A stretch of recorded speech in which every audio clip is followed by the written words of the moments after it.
Okay, I hope I don't run out of memory on my phone here.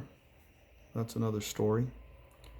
Okay, so I put the 5 volt onto the Arduino, so I'm running two separate power supplies. Of course, before I was running it, the 5 volts off of the PC. So let's crank it up here.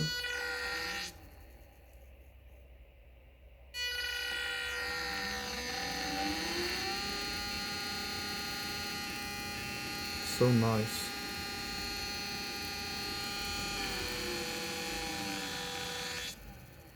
You can hear the noise there.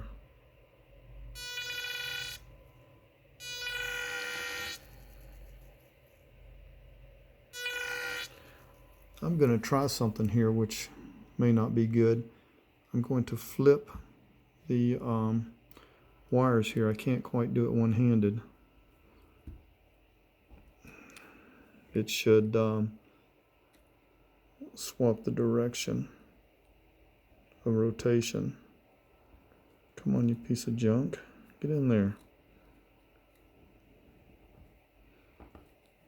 Okay. Got it in there. Maybe nothing came loose. Nope. Doesn't work at all. Okay, that's what I wanted to check out to see if that was correct. So I have to make sure I swap these back around, and otherwise all is good.